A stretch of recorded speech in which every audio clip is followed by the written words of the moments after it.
E aí galera, beleza? Como é que vocês estão? Meus amigos, o dia de ontem vai entrar pra história e vocês vão entender por quê. Mas quero abrir o vídeo de hoje comentando sobre as manifestações ao redor do Brasil. Saíram algumas matérias que eu acho que são relevantes, quero comentar algumas coisas com vocês. Quero falar sobre as movimentações dos parlamentares mais à direita. Ontem também teve uma reunião com as forças, que foi um assunto aí nas redes sociais. Muita gente se questionou qual seria o conteúdo, o que foi dito, o que pode acontecer. Passei a noite aí lendo basicamente a maior parte dos jornais, procurando aí notícias para ver todas as informações possíveis que foram aventadas até o momento. E também quero falar sobre redes sociais, porque já estão falando sobre a regulamentação. E aí a gente começa a falar do dia de ontem que, cara, o Brasil basicamente entrou em colapso, ao ponto que já tem picanheiro falando de impeachment. Sim, já tem gente falando de impeachment e não é da bolha bolsonarista. A gente tem que comentar sobre isso, mostrar alguns gráficos, alguns números. O Meirelles pulou do barco, assim, ele levou até o bote embora. Foi sozinho, pegou um bote só pra ele. O Amínio Fraga puxou o freio de mão. Helena Landau. Mas teve uma turminha que veio tentar colocar panos quentes no que não dá de jeito nenhum. E a gente vai falar sobre isso. Depois quero falar com vocês sobre várias manifestações aí em torno dessa crise econômica que meio que assolou o Brasil no dia de ontem. E depois falar do governo Dilma, né? Porque é o que está se desenhando aí no ar. Ontem saiu um artigo longo falando sobre a nova política, assim, acho que a nova política econômica.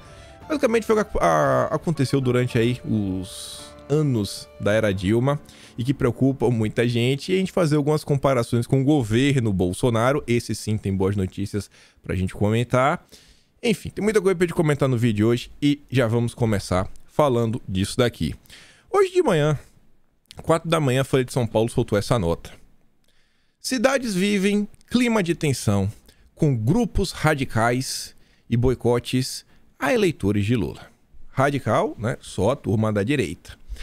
O que eu acho interessante é o seguinte: essas manifestações, onde as pessoas estão protestando, onde as pessoas estão colocando todas as suas insatisfações para fora, você vê que não está dando para ignorar. Temos aí manifestações ao redor de diversas localidades ao redor do Brasil. Quero mostrar até umas fotos para vocês hoje. Agora, o que chama a atenção nisso daqui são duas coisas. Primeiro, já está tendo algum tipo de efeito. Primeiro, até porque a imprensa está noticiando sobre isso. É um grande aviso, ó, a população, grande parte dela pelo menos, está extremamente insatisfeita com diversas coisas. Eu não acho que é apenas uma coisa só, a insatisfação das pessoas. A gente sabe que tem uma coisa central, mas tem muita insatisfação. A gente foi pontuar tudo, desde o tratamento que a imprensa vem dando às pessoas, à direita, a Bolsonaro nos últimos 4 anos, a diversas coisas que aconteceram aí nas últimas semanas. Enfim, então tem muita coisa. E segundo ponto, a Folha de São Paulo fez questão de falar sobre os boicotes. Boicotes. Isso daqui, para mim, claramente demonstra um país dividido. E eu fico com a interrogação que é a seguinte: foi a imprensa que por diversas e diversas vezes promoveu uma cisão social, briga entre pessoas.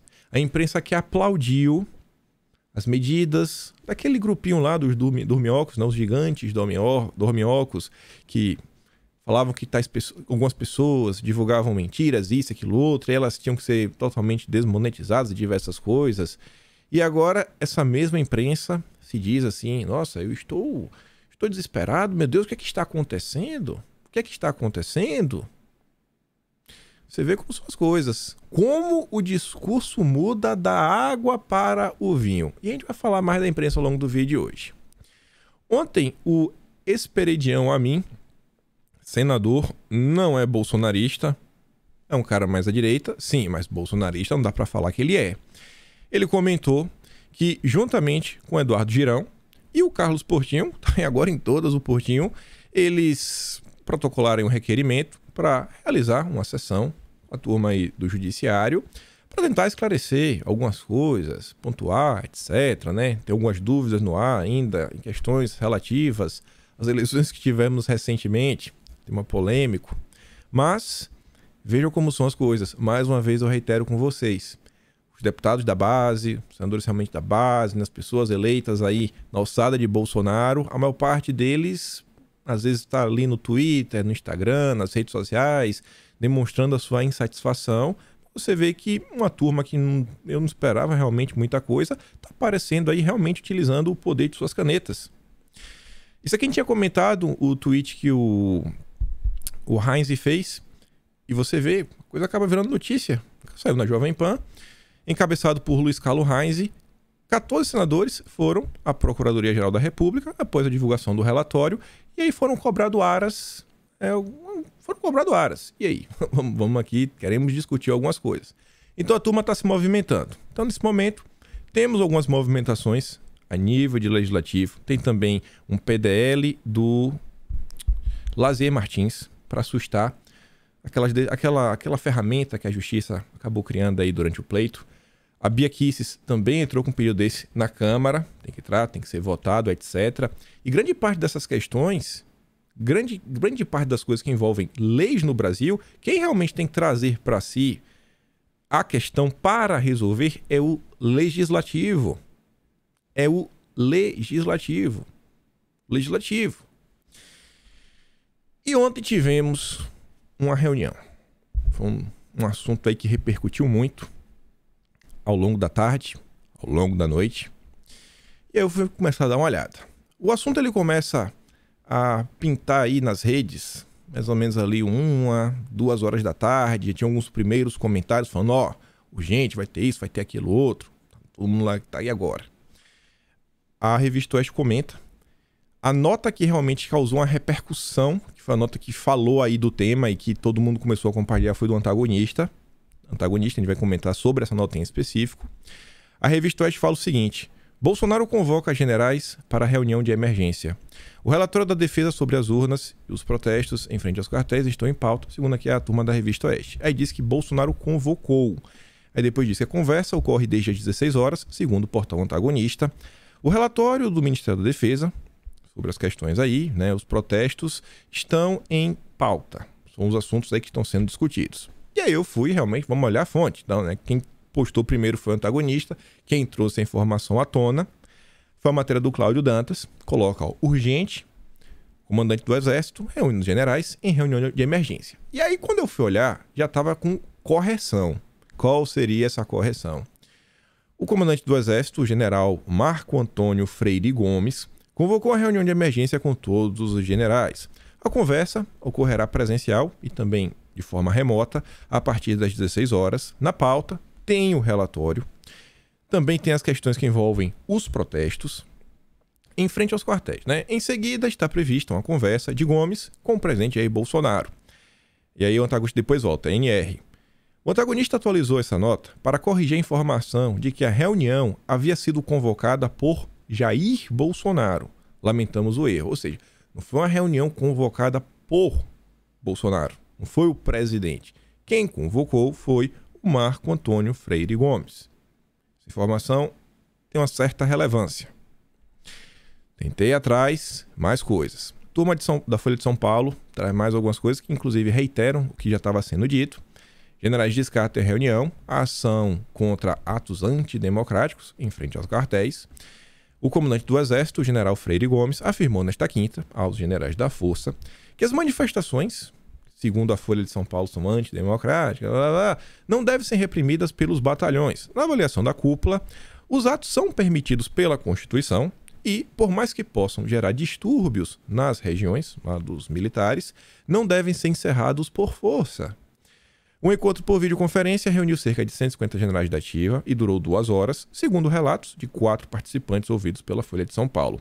O foco da reunião foi especialmente o resultado das operações de garantia de votação e apurado, e também se conversou sobre o relatório. Também disse que falou sobre os trabalhos realizados pelo Exército durante o ano. As pautas discutidas aparentemente foram essas. Não tem informação na imprensa, todos os lugares que eu dei uma olhada, sobre conversas depois, o que poderia ter sido discutido, por exemplo, com o Bolsonaro, que o antagonista disse, né, que existe uma previsão de uma conversa entre o Gomes e o presidente. Não saiu nada, não saiu nada no antagonista, não saiu nada na Folha, Estadão, Globo, Veja, CNN, nada. Em todos os locais. Um dia antes, né, anteontem, tinha saído aqui essa nota que falava, ó, que os generais haviam relatado aí ao judiciário que o comando seria contra o relatório. Por que eu quis trazer isso daqui? Falei que essa questão do Tagus que ele corrige, né? Não foi Bolsonaro que convocou. Ou seja, isso aqui acho que é mais uma nota que mostra que realmente um dos assuntos que pode ter sido abordado, deve ter sido abordado, é a questão do relatório. Agora, o que foi abordado? Eu não tenho informação. Não tenho, não sei. Não sei. Uma coisa que aconteceu ontem, também envolve as forças. Na quarta-feira, eles apresentaram um relatório, saíram algumas notas, etc. A imprensa noticiou diversas coisas, devem lembrar. E aí acho que a turma ficou meio insatisfeita com a forma como a imprensa vinha noticiando algumas coisas. E aí o Ministério da Defesa resolveu soltar uma nova nota, falando, né, segundo aqui a Veja, né, volta a levantar algumas suspeitas, etc. Segundo nota divulgada pela pasta do ministro Paulo Sérgio, o trabalho não excluiu a possibilidade da existência, né, de alguns problemas. Pode ser que ainda tenha. Eles fizeram questão de reiterar isso. Aí você me pergunta, e o que é que isso quer dizer? Não sei. Sinceramente, eu não sei. Algumas pessoas estavam comentando que essa reunião aí levou à destituição. Algumas pessoas meio que foram removidas de algumas posições aí dentro da força, generais, coronéis. Tem essa informação? Não tenho. Na dita grande imprensa não saiu nada. E eu realmente acho, isso é um achismo, que se isso tivesse ocorrido, teria saído alguma nota. E com base no que eu falo isso? No dia 8, são o quê? 2, 3 dias atrás, saiu uma nota no G1, acho que foi da coluna do André Sadi, onde ela fala que os militares estariam observando desde perto, assim, bem de perto o governo, porque existe um certo temor de ter alguma mudança, tirar uma pessoa de um cargo, colocar em outra, meio que para favorecer Bolsonaro e toda essa história. Ou seja, eu acho que é um assunto que a imprensa vem, de certa forma, monitorando, e caso aí realmente tivesse acontecido alguma coisa, poderia ter saído nota, mas isso é um achismo. Pode ser que ao longo do dia de hoje receba alguma notícia. Olha, isso aconteceu, isso não aconteceu, isso, aquilo, outro. Então, é aquele típico tema que eu volto a falar. Com responsabilidade, vamos dar uma olhada. Isso daqui foi uma foto que foi extremamente compartilhada nas redes sociais ao longo do dia de ontem. Minhas pernas não me trouxeram, mas meu coração me arrastou. Não tem como você ver algo assim e você não ficar tocado. Não tem como você ficar tocado por isso daqui. A indignação de diversas pessoas, em especial desse senhor, na situação que a coisa tá. Sim, é realmente complicado. É um cara que teria tudo para estar em casa. Tem uma vida mais difícil que acho que muitas pessoas, né? Imagina você não ter as suas pernas para andar para cima e para baixo, etc. A sua vida não é tão simples. Podia estar no conforto da casa dele, não tá. Isso daqui também são algumas imagens do vídeo. Dia de ontem, em um dos locais onde as pessoas estão em certa parte acampada, tem uma cozinha improvisada, teve uma chuva, você vê ali os todos, etc. Imagina. A coisa não é simples. E a imprensa pega, às vezes noticia algumas coisas de uma forma que tenta pintar essa galera como se fossem as piores pessoas do planeta. E nesse local aqui, nessa localidade em especial, não estão fechando rua, não estão fazendo nada, etc. Estão lá, né? Sua manifestação. A imprensa pode até questionar, mas não deveria estar fazendo isso, etc. Mas tentar pintar como se fossem quase as piores pessoas do mundo é bem complicado. Você vê aqui as imagens. Cara, sabe? As pessoas não estão no oba-oba, não é um carnaval. Você olhar pra isso daqui e falar, o cara tá lá, tá de boa. Pô, tá tomando uma chuva miserável. Miserável. E segue sendo aí maltratado pela imprensa toda essa turma. Esse é um assunto que eu sempre tô tentando falar com o máximo de parcimônia possível por diversas situações. É muito fácil falar para as pessoas, vai lá, gente, faz isso, faz aquilo outro, do conforto da minha cadeira. Só quem tá tomando essa chuva sabe o que é. Só quem tá tomando a chuva dela sabe o que é. Só quem não tá no conforto de sua casa, um ventilador, que seja, uma cama confortável, sabe a dureza que é pra estar aí, etc. Eu também volto a falar para vocês. Às vezes eu fico bem chateado com alguns comportamentos que eu vejo. Ontem eu vi diversas coisas serem aventadas sobre a tal reunião. Eu não me sinto confortável para vocês para bater o martelo sobre nada, sobre o conteúdo que foi discutido nessa reunião. Eu não vou ficar brincando de falar, vai acontecer isso, vai acontecer aquilo outro. Quando eu vejo, olha para essas pessoas, ficar brincando, né? Tentar fazer as pessoas ficarem mais empolgadas ou menos empolgadas por causa disso daqui. Cara, acho que tem que ter bastante responsabilidade. Acho que essa galera aqui não tá brincando. E assuntos que eu acho que também preocupam as pessoas, principalmente as pessoas que estão aí se manifestando, etc., estão indignadas com diversas coisas. Eu peço assim, a atenção de vocês para esse tipo de discussão aqui também. É o seguinte, no encontro com o judiciário, foi apresentada aí para o Lula a questão de, quem sabe, avançar com alguma lei, alguma coisa que desse, né, vogue aí sobre o tema da regulamentação das redes sociais. Que o cenário é bem complicado, o dever de informação, os problemas que tiveram aí ao longo da eleição e diversas coisas. Foi inclusive apontado a resolução que o judiciário aí desenvolveu ao longo, acho que foi do segundo turno, né, que foi implementada, que está aí, a norma, etc. E até foi feita, por exemplo, uma crítica sobre a questão das plataformas, sobre o Google, onde o Google fatura 12 vezes mais que todo o sistema Globo e não é punido em nada, como se nada ocorresse por lá. Isso daqui é uma discussão, até tentando olhar por todos os lados, que não é uma discussão simples. As plataformas, elas realmente não são anjinhos por completo. Da mesma forma que eu acho que a esquerda, né, acha que a extrema-direita basicamente tem que ser banida nas redes sociais. Eu acho que é o mesmo passo a gente vê, e eu acho que diversas pessoas da direita já passaram por isso, um cenário onde as plataformas, elas não agem de forma justa. Esse daqui é um tema que, caso ele entre realmente em pauta e ele seja debatido, os deputados da direita, eles, assim, em primeiro momento, tem que ter a questão, né, de colocar bem claro quais são os objetivos, tentar mostrar para a população o que é que o projeto aí, o que é que está sendo discutido, que realmente quer fazer. Em segundo momento, na verdade, em paralelo, a turma da direita tem que aproveitar aí essa onda, caso seja um tema que tenha chances, né, e uma tendência de ser aprovado, de avançar, a turma da direita tem que pegar e pelo menos começar a pontuar algumas coisas. Fala, então beleza, peraí, vocês querem falar de regulamentação? Vai ter alguma coisa para regulamentar para não haver diferenciação entre pessoas? Quantos deputados da direita, quantos políticos de direita vocês já não ouviram o seguinte: se as pessoas tentarem procurar a minha arroba em tal rede social, não encontra, só se você colocar meu nome completo. Eu já vi o Nicolas falando isso diversas vezes. Eu acho que também é público e notório, quando você vê aí, tem turma que às vezes vai no Twitter, por exemplo, fala absurdos sobre Bolsonaro e fica lá. Não é discurso de ódio, não é nada. Minha irmã tava me falando, ela perdeu o Instagram porque ela colocou uma receita, acho que no history. Ela nem foi coisa, e não era tirando nome nem nada. Ela, sei lá, acho que ela fez alguma coisa, não sei se ela fez um bolo em casa. Aí foi falar como ela fez. E tá aí, tá até agora. Então, assim, são coisas que acontecem. Que beleza, vocês querem discutir o tema? Então, vamos discutir realmente, vamos colocar vários pontos. Tem muita coisa que tem que ser discutida.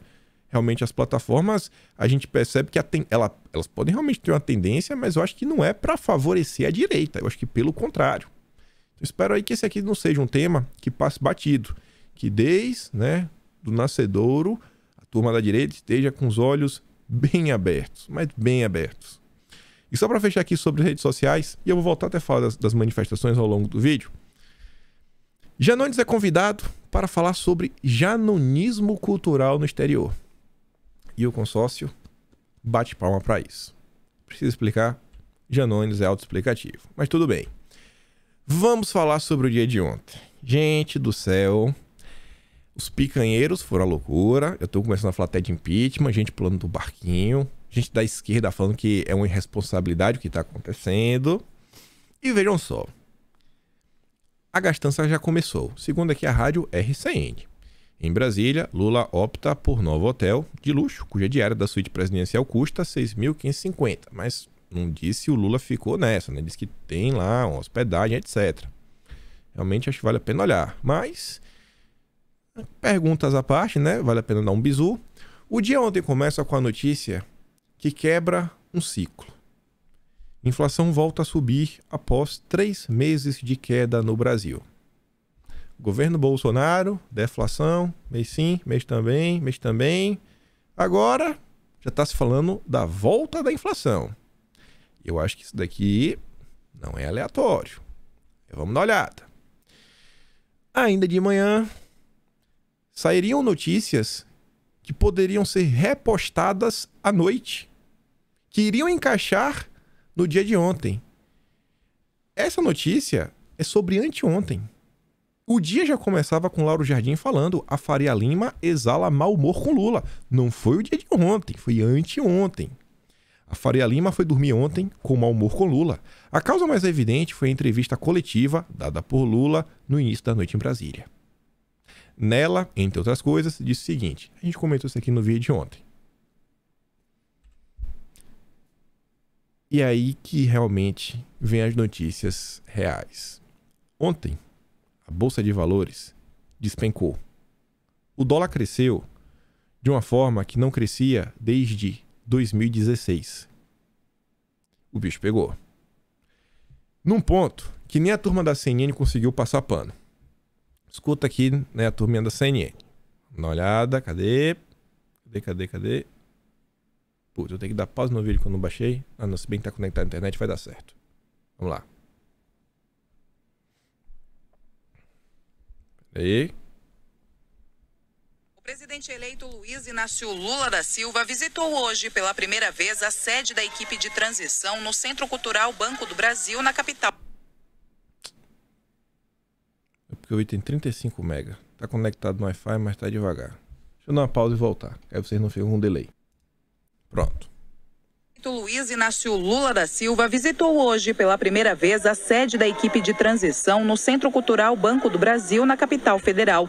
Durante o discurso, voltou a criticar o teto de gastos e o debate em torno do controle fiscal. Olha, por que as pessoas são levadas a sofrerem por conta de garantir a tal da estabilidade fiscal nesse país? Por que toda hora as pessoas falam é preciso, sabe, cortar gasto, é preciso fazer superávit, é preciso fazer teto de gasto? Por que a gente tem meta de inflação e não tem meta de crescimento? Por que a gente não estabelece um novo paradigma de funcionamento nesse país? Lula chorou ao falar do compromisso de combate à fome. Se quando eu terminar esse mandato, cada brasileiro estiver tomando café, estiver almoçando e estiver jantando, outra vez eu terei cumprido a missão da minha vida. Críticos ao aumento sem controle das despesas públicas afirmam que a responsabilidade fiscal é o que permite mais gastos para o social. E o mercado financeiro reagiu muito mal às declarações do presidente eleito. Gente, o mercado ontem perdeu 156 bilhões em valor de mercado. Sabe quanto que estão discutindo aí a PEC do rombo? 175 bilhões. É brincadeira isso? E a gente tem que comentar muitas coisas, né? Então, aí depois do discurso do presidente eleito criticando políticas de controle fiscal. Uma coisa que eu acho interessante. Bolsonaro tá calado esses dias. A imprensa não consegue culpar Bolsonaro. Se aqui fosse qualquer outro dia, qualquer coisa que tivesse acontecendo... Já imaginou se Bolsonaro falasse qualquer coisa ontem? Fizesse uma aparição em público, fizesse isso, fizesse aquilo outro, falasse, a culpa disso daqui é de Bolsonaro, porque ele ainda tá chateado aí com o que aconteceu no domingo retrasado. A culpa é de Bolsonaro porque ele fez um discurso onde ele incentiva os seus apoiadores radicais a fazer isso, aquilo outro. Bolsonaro tá calado, bota a culpa em Bolsonaro agora, vai. Não tem como, não tem como. E aí, olha só. Se o presidente Bolsonaro dissesse que o mercado fica nervoso à toa, o que é que a gente ia ter? Pergunta aqui o Fábio Van Garten. Editorial de 15 minutos na emissora de TV. Carta de repúdio das associações de economistas e banqueiros. Manifestação de 15 ex-ministros da economia. Parlamentares apresentando notícia-crime contra ele. Randolfo Rodrigues... Já sabe como é. Mas... como é o queridinho? Como é o Dilma? O Dilma pode. Aí, veja só. O Brito Júnior já tá ali, ó. O mercado se sentiu ofendido com a fala de Lula. O mercado, pra quem ainda não sabe, é tudo o que não é o povo. Pronto. Não é povo. Vamos desumanizar. Não é povo. Você não é ser humano. Você não importa pra gente. Você não presta. Você não presta, cara. Você não presta. E aí temos o Otaviano Guedes. Estúdio Z. Melhor dos melhores dos melhores. Só os gênios do jornalismo brasileiro podem sentar no Estúdio Z. Olhe pra isso daqui. Ele falou isso aqui sem ser irônico. Ele falou isso aqui de forma séria. Eu concordo que o mercado não é uma entidade maligna, mas é uma entidade bolsonarista. Bolsonarista. É um ator, na minha visão política, o mercado é um ator bolsonarista. Bolsonarista. O tempo inteiro. Sim. Inclusive, quando a democracia esteve em risco, ele precificou a ditadura e foi em frente. Então, nem sei se no campo democrático o mercado está, sinceramente. Depois desses 4 anos de governo Bolsonaro, eu acho que muitas coisas ficaram claras. E eu não tinha essa visão. Mas a minha visão hoje é que o mercado é do campo bolsonarista. Mas não todo o mercado, né? Tem assim, não dá para generalizar. Esse mercado que a gente fala é o quê? Esse que fica nervoso. Ai, o Lula não falou isso. Setores do mercado, né, Paulo? É isso que você está dizendo, setores do mercado, né? A coisa ficou tão feia que a André Sadita e fala, não, mas não é o mercado todo não, né? Pera aí, pô. Tem a turma que é brother. Tem a turma lá do cara do pragmatismo e sensatez. O grande empresário que abriu as portas aí do mercado pro Dilma. Não, o mercado é bolsonarista. Eu até não sei se ainda faz parte do campo democrático. Olha essa foto, rapaz. Isso aqui foi um pouquinho, né? Do dia de ontem. A turma gosta do vermelho, né? Rapaz, a turma gosta do vermelho. O Bruno Souza diz, ó, a Bolsa de Valores não é de esquerda nem de direita, ela é racional. Quando entra um governo que, nem ao menos, tem um ministro da economia definido, a reação lógica é uma só, fugir do risco. Menos emprego, menos riqueza. E aí, sobre números, isso aqui tinha acontecido, rapaz. E eu acho que a Daniela, aquela que nunca decepciona, é uma das poucas que eu tenho aqui, ó, um cosplay da Daniela. Linda, nunca erra. Escuta isso aqui. A Daniela falou isso aqui, acho que anteontem. Uma alta de quase 8%. Por outro lado... Olha, calma. Você vê como o discurso vira dinheiro em política. Quando a gente fala isso aqui, muda o preço do pãozinho, você vai voltar a comer picanha. Você vai voltar a comer picanha. O brasileiro gosta de vestir bem. O brasileiro gosta de coisa boa. Pobre gosta de coisa boa. E que... Você vai voltar a ver aeroporto lotado como se fosse rodoviária. De palavra virando dinheiro. Todas essas frases. A Gloriosa, a que nunca decepciona, estava traduzindo o mercado financeiro para os pobres, né? O açaí, que aí é atacada, etc. Comida, ó, vai voltar a comer picanha. Renda, roupa, ó, vai voltar a se vestir bem. E a CVC, grave esse nome, ó. CVC Brasil On. Estava subindo. O pobre vai dar de avião. Negociados ali, no vídeo da Daniela Lima, a CVC 7,6. 7,6. Ou foi anteontem ou foi 3 dias atrás. Foi agora. Olha ontem. CVC a primeira, 5,72. Eita, Lelê. E agora? O pobre vai voltar a andar de pé. Vai voltar a andar de pé, de havaiana com prego. É isso que vai voltar, né, Daniela Lima? Voltar a andar de havaiana com prego, ó. Porque quebrou ali o pauzinho. Pelo amor de Deus, bicho. Essa é o consórcio. Esse é o consórcio. Olha isso aqui. O Amazônia Azul que colocou. Você vai ver aeroporto lotado como se fosse rodoviária. Azul derretendo quase 18%. A Gol, 11,8%. Meu Deus do céu. A CVC é boa, né? Realmente, 13. Gente, a Petrobras, do dia 21 de outubro para agora, teve uma desvalorização de 31,6%. Picanheiros. Sobre isso, não tinha analisado. Aí você vê como são as pessoas. As pessoas realmente... Você vê que o Luciano, ele é um cara que entende realmente de gráfico. Ele notou a coisa mais importante. Aqui é o L ao cubo. L, fez um L ao cubo. Olha a Petrobras, 3 L's. L, L, L. É isso aqui. Faz o L. Nova técnica de análise gráfica. O Ricardo Amorim, que é picanheiro, a gente vai falar mais sobre ele ao longo do vídeo. 152 bilhões de destruição de valor em uma única empresa em apenas 11 dias. Acho que não é 11 não, viu, Ricardo? Na verdade é 21. É do dia 21 ao dia 10. Ele se atrapalhou, tava nervoso demais. São 11 dias. 21 dias.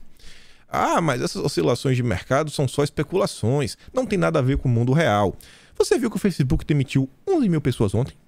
Depois que suas ações caíram mais de 70% neste ano, a ação do Facebook caiu, agora está demitindo 11 mil pessoas.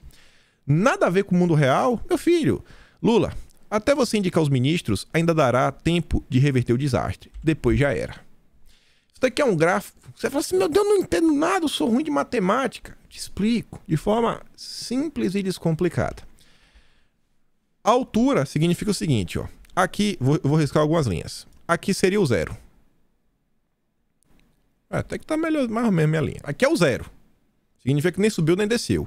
O que tiver acima da linha vermelha, significa que foram dias que a ação tá crescendo.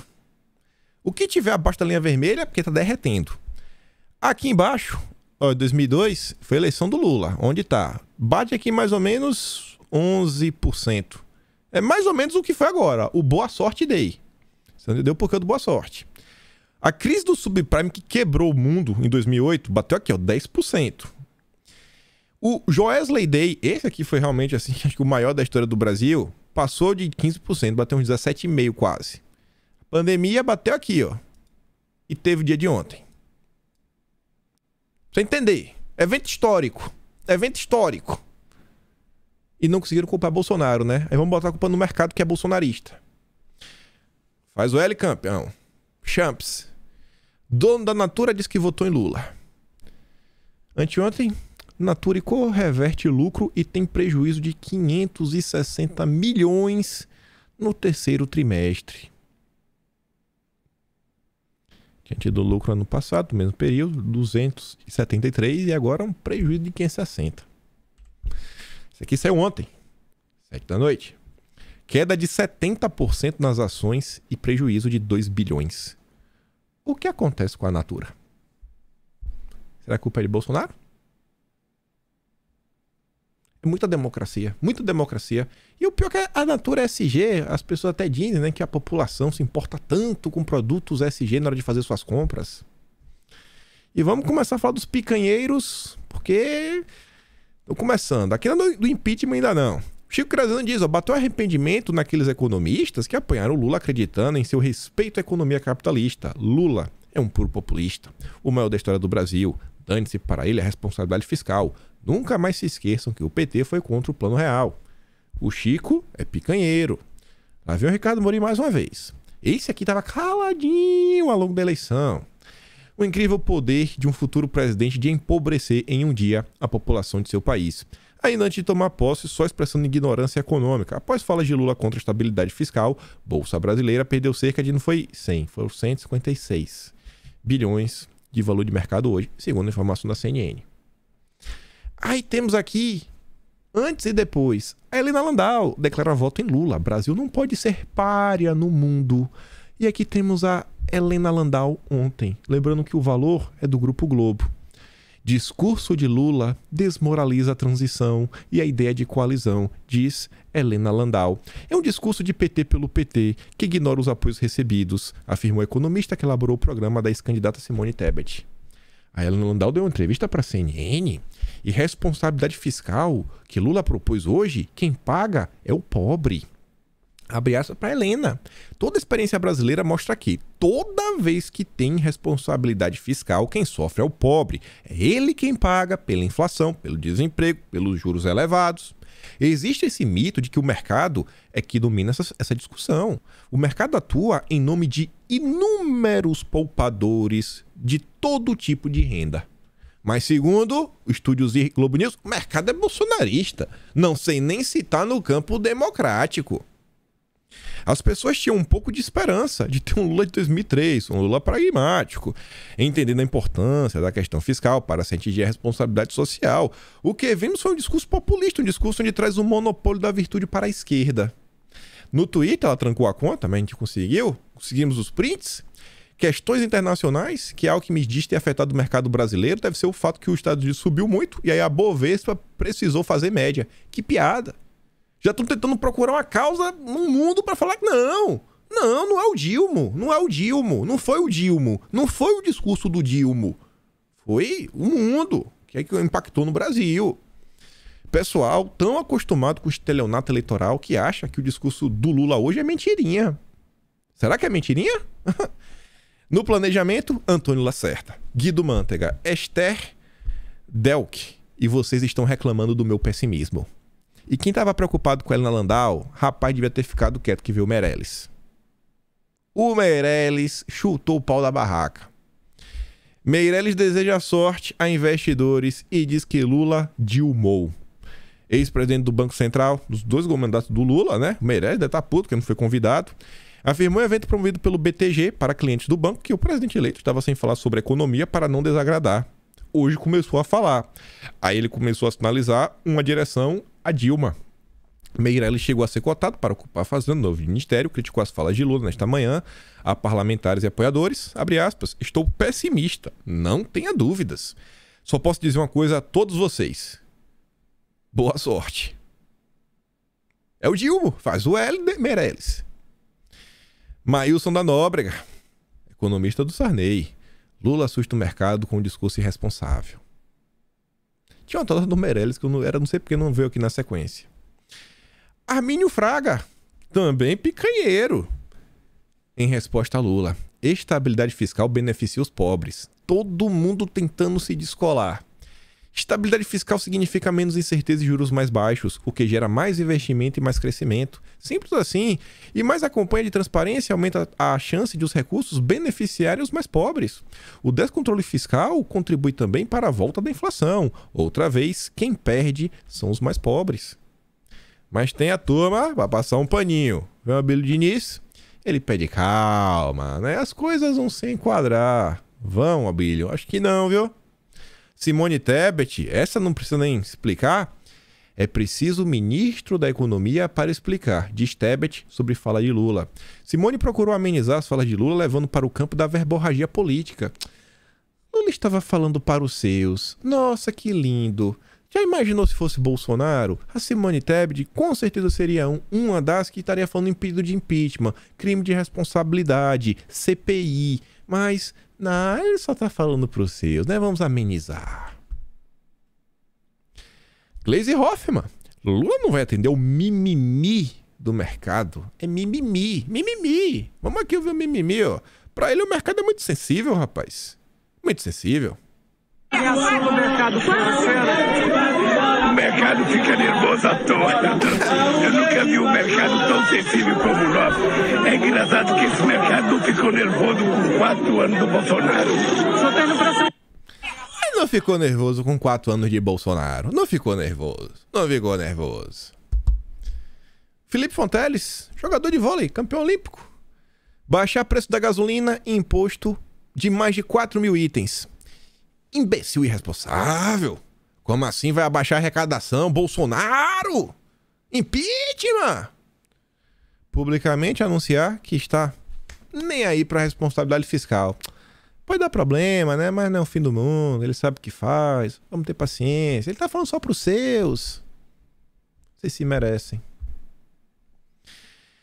Mas temos o Matheus Leitão. Eita, o Matheus é demais. Lula... Olha isso aqui, gente. Isso aqui ele escreveu de forma sem ser irônica. O Matheus Leitão está tentando falar sério a falar isso daqui. Lula revelou sua grande diferença em relação a Bolsonaro. Aí você para e pensa, pô, lê a manchete. Lula revelou que ele não se importa com a questão fiscal e Bolsonaro sim? Será que é isso? Não. O discurso do presidente eleito foi considerado muito ruim e não apenas pelo mercado financeiro. Mas olhe por outro lado. Foi ruim, Mas olha para o outro lado, é o copo meio cheio. Nesta quinta, né, o Lula fez um discurso e diz: o petista precisa sim fazer um esforço para se comunicar melhor com os agentes econômicos. Porém, um ponto que cantou parte do país é ter de novo um presidente capaz de se emocionar com a fome. O Lula chorou. Lula está olhando a questão social e foi para isso que ele foi eleito.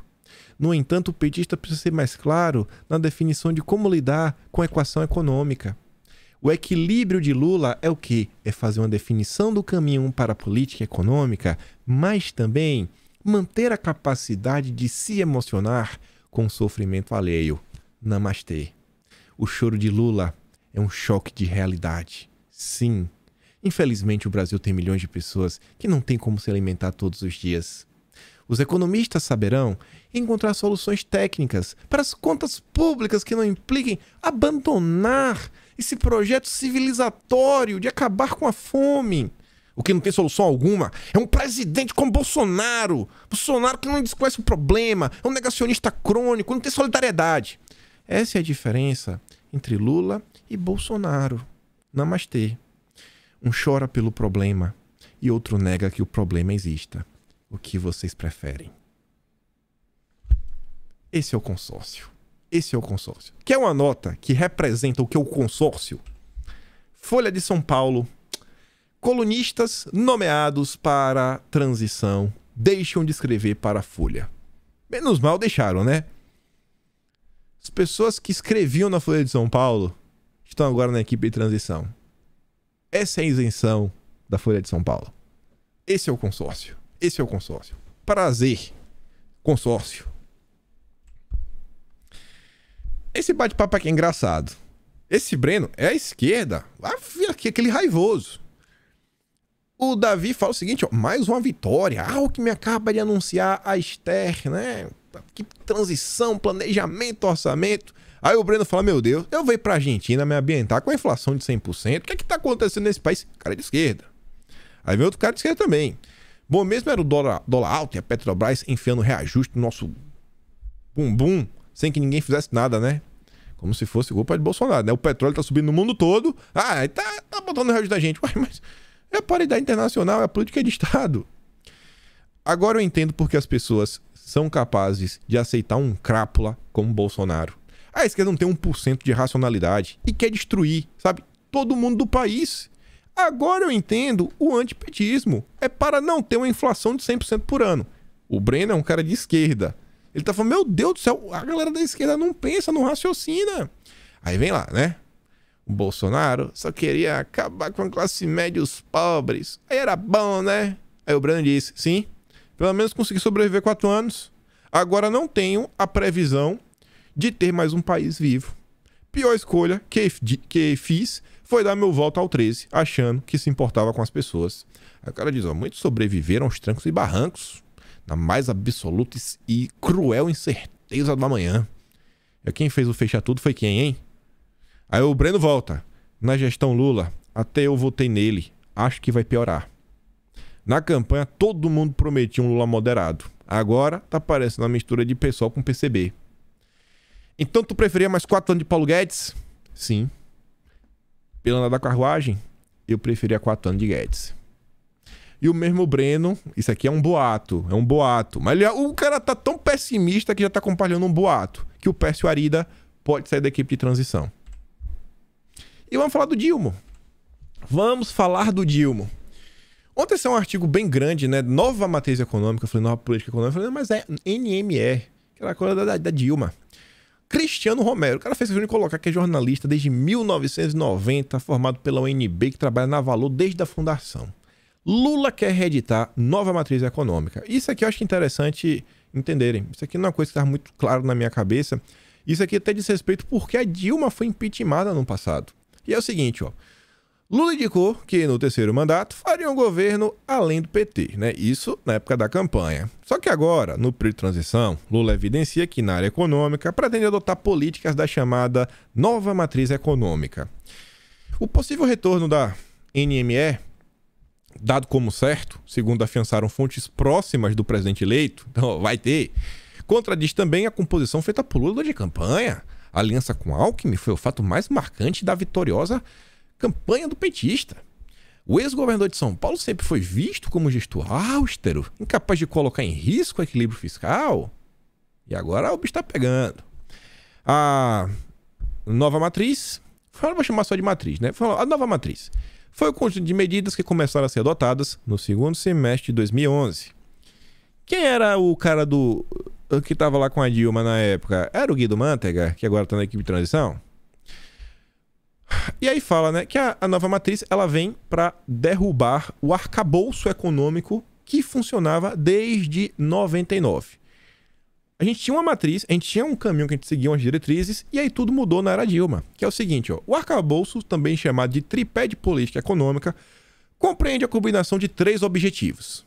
O Brasil, antes da nova matriz, da Dilma, que é que estão falando que vai voltar, tinha três pilares. Primeiro, geração de superávites primários. Pesquisa assim, Bolsonaro superávit.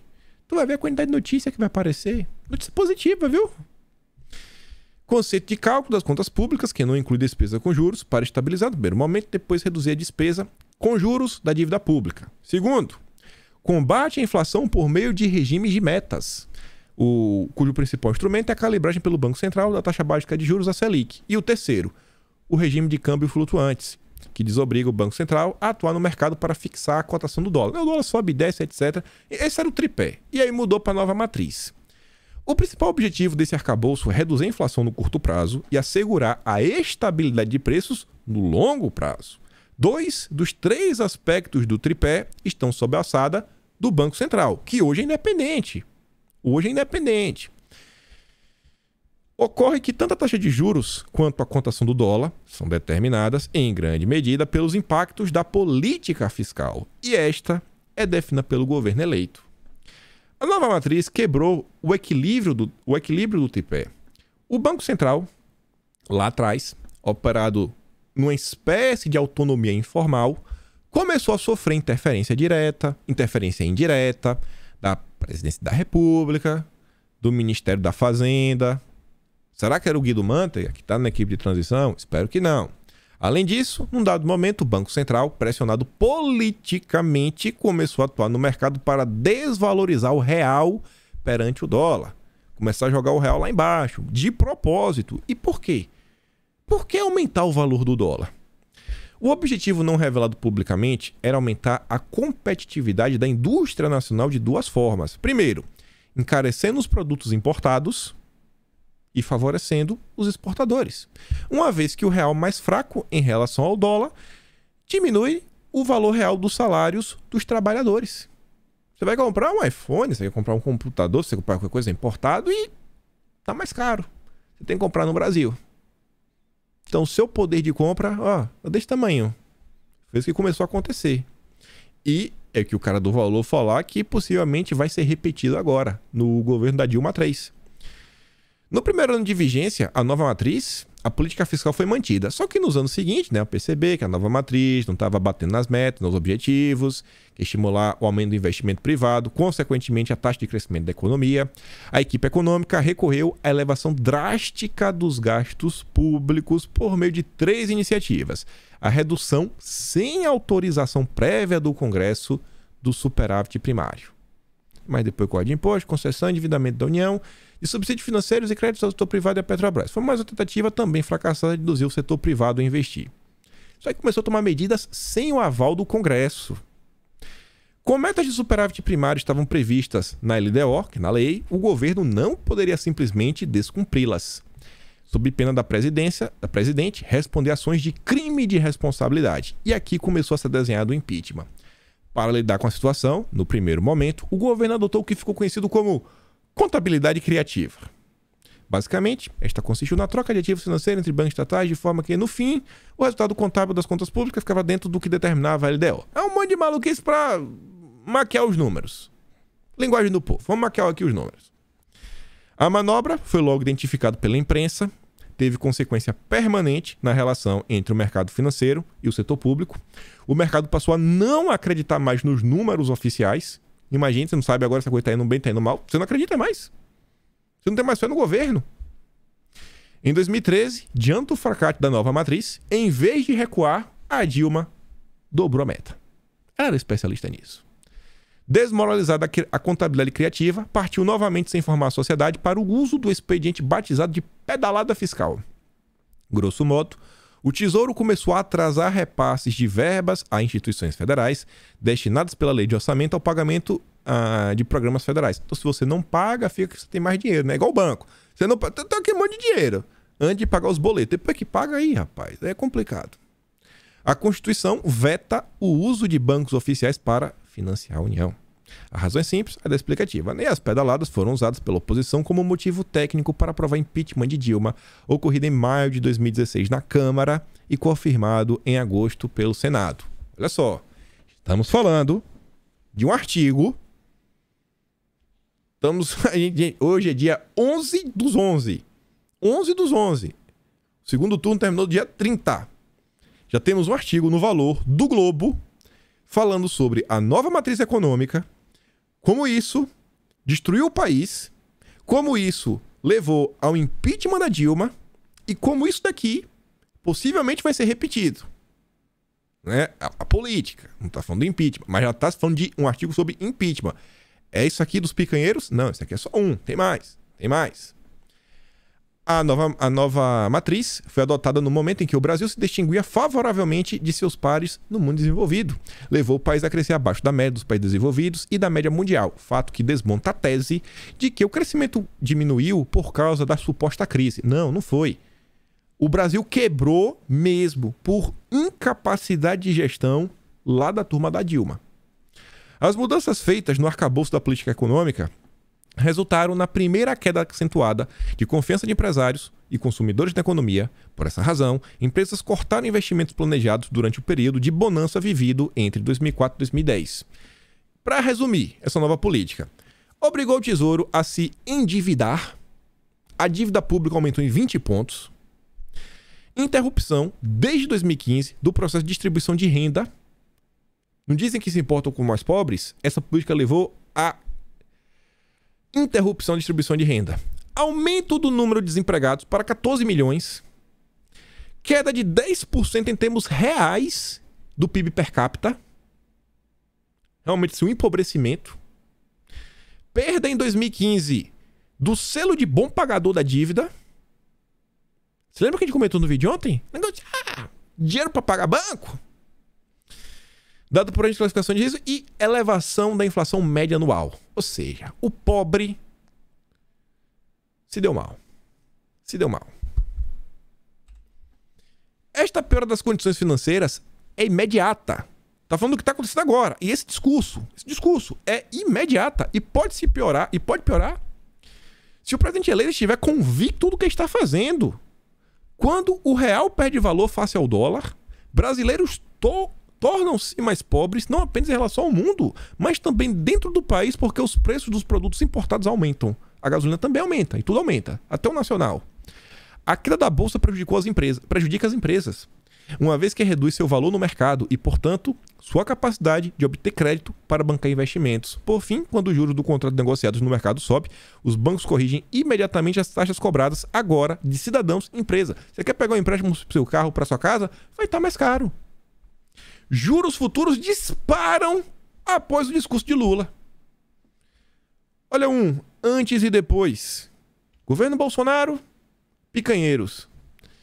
Guinada desfiscalista de Lula deve rebaixar patamar do real vide o dólar. Matéria da Veja, do Diego Gimenez. Ontem foi o dia de maior valorização da moeda americana desde novembro de 2016. Uma alta de 4,12%. O dólar fechou quase a 5,40. Um único dia. Imagina como vai ser o dia hoje. Porque isso aqui não foi acalmado. Não teve nenhuma declaração para colocar panos quentes. Não sabemos quem é o possível ministro. Será que vai ser um ministro que flerta com a nova matriz? Quem sabe? Vamos ver agora o governo Bolsonaro? Essa daqui é a notícia que a gente está vendo agora. Dilma. As notícias que nós recebíamos ao longo de 2022 sobre Bolsonaro eram: real é a segunda moeda que mais se valoriza em 2022. Apenas 4 divisas sobem ante o dólar, numa cesta de 33 moedas principais. E a maior desvalorização é do peso argentino. O real foi a segunda que mais se valorizou. Essa matéria é agora de 20 de outubro. Parabéns, Bolsonaro. Que baita presidente, hein? Isso aqui é notícia do governo Bolsonaro. Notícias que eu acho que nós deixaremos de ver. BNDES registra lucro líquido de 9,6 bilhões no terceiro trimestre de 2022. As estatais, né? Voando sob o governo Bolsonaro. Aí vem a turminha. Manchete capciosa. Senador aliado de Lula questiona a viabilidade da PEC. A viabilidade que ele questiona é se Bolsonaro pode entrar em campo para atuar, para criar problemas. O cara, eles já estão tentando... Olha só, a coisa é tão complicada que eles já estão tentando criar uma justificativa de, ó, quem está sendo contra essa PEC é porque está sendo influenciado pelo bolsonarismo. São os antidemocratas. Quem disse é o Otto Alencar. Otto Alencar. Bolsonaro tem a caneta e muita gente na mão. Será que teremos 308 votos na Câmara e 49 no Senado? Isso aqui é para colocar um alvo nas costas. Se você votou contra, você está na mão de Bolsonaro. O consórcio tem que te caçar. Vamos falar do governo Bolsonaro? Decreto de Bolsonaro, isso aqui ontem, atualiza regulamento do Registro Público de Empresas Mercantis e Atividades Afins. Assim, terá dispensa de reconhecimento de firma para procurações e simplificação das regras relativas ao nome empresarial. Menos burocracia para facilitar a vida das pessoas. Obrigado, Bolsonaro. Obrigado. E aí, quem te vê, está sendo discutido uma PEC que ninguém sabe até onde vai, quantos bilhões serão, qual vai ser o tamanho do rombo na economia brasileira, não sabe qual é a matriz que vai ser adotada. Aí você vê, a esquerda, essa saiu no dia 9. Matéria, eu não botei a data ali, mas a matéria da Mônica Bergamo foi do dia 9. Banqueiros mandam recado a Lula contra Haddad na economia, mas mantém diálogo. Ó. Petista chegou a chamar a elite de medíocre por se deixar liderar por um energúmeno como Bolsonaro. Então, tá assim, ó, pô, o Haddad não, velho. O Haddad não, pelo amor de Deus. Aqui o Luiz C.M. de Barros, que foi o ministro da Economia na época do FHC. Tava lá com Lara Rezende, né? Numa confusão dos barulhos. Ele posta isso daqui, ó. O ex-ministro. Haddad volta a circular pelo mercado financeiro de olho no comando da Fazenda. Eita, lele. PEC da transição é mal recebida nas redes sociais. E eu falei a vocês que eu queria voltar a falar da insatisfação popular, das movimentações, manifestações. Gente, ontem eu fiz a live, bati um papo sobre diversos assuntos, tentei responder as perguntas que davam para responder. Eu não tenho resposta, não tenho mesmo, eu queria falar para vocês, queria colocar o ânimo de todo mundo nas alturas, mas eu não vou ficar falando que uma coisa que eu não tenho informação. Esse daqui é um assunto, olha como esse assunto ele sai da bolha. Eu acho que vale muito a pena, como eu falei também já no vídeo de ontem, tentar pegar todo esse sentimento e começar também a falar, ó, olha isso aqui, olha aquilo outro. Trazer mais coisas, uma convergência, trazer mais pessoas. Nada, falar, ó, tá vendo essa turma aqui na rua? Ele tá lá pra te ajudar, picanheiro. Tu, picanheiro, que tá aí, aquela turma ali tá insatisfeita, tá chateada, pra tentar te ajudar também. Porque não quer ver realmente o Brasil pro buraco, picanheiro. E começar... sabe, a tentar trazer mais pessoas a entenderem o que se passa nesse país. Ou você acha que é pior ou melhor? Mais gente satisfeita? Vocês preferem mais gente satisfeita ou tentar pintar? Não, é só os bolsonaristas que estão insatisfeitos, aquele grupo lá de golpistas, etc. Já pensaram, pessoal? Já pensaram em passa o tempo? Não tem político, tem nada, tá vendo o país pro buraco, o dólar começa a subir. Quem sabe o dólar semana que vem bate R$100. Daqui a pouco... ao invés de ter aí camisas verde e amarelo nas ruas, vai ter todo mundo, né? Aí os pequenos vão começar a tomar sua. Falar, pô, e aí, ô bolsonarista, tem um lugar aí na tua barraquinha pra sentar aqui também? Porque o bicho tá complicado, né? Vamos pedir aqui o impeachment. E aí que eu digo que o picanheiro, né? Mas voltou o Ricardo Amorim. Além da matéria do valor, se no Reino Unido a primeira-ministra não durou 2 meses no cargo, que abandonou o equilíbrio fiscal... Desculpa, depois que abandonou o equilíbrio fiscal... Quanto tempo Lula acha que vai durar na presidência do Brasil indo por este caminho? Pra bom entendedor, minha palavra basta, né? O que tá acontecendo aqui é o que eu falo pro pessoal, tem muita coisa acontecendo, às vezes ficar um único tema, etc. Entendo. O pessoal diz, não, tem que manter um foco, tá? Mas olha essa questão, tem muita coisa sendo discutida que não pode deixar passar. Não pode deixar passar. E, obviamente, né? O Lula, no final do dia, sempre tem um Pacheco. Pacheco abraça discurso de Lula e defende dignidade para todos. Chefe do Senado diz que a casa seguirá trabalhando no combate à pobreza. Só faltou chorar, né, Pacheco? Olha que foto, rapaz. Olha a alegria. Você nunca viu o Pacheco sorrir, né? Mas quando tá com Lula, o Dilma, eita, o Pacheco fica feliz da vida. Ah, Pacheco. E é isso. Aqui tá o link das notícias do vídeo de hoje. E falo pra vocês, mais uma vez, gente, esse assunto aqui é interessante.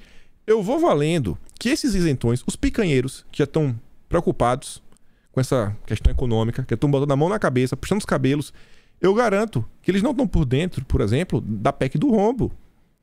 Eu vou valendo. Chega o pessoal, comenta sobre esse assunto, fala o que está acontecendo, fala o seguinte, tu sabia que o Alckmin, que é uma notícia do Metrópolis, que o Alckmin falou que já está até vendo aí se coloca Aldir Blanc dentro da PEC do rombo?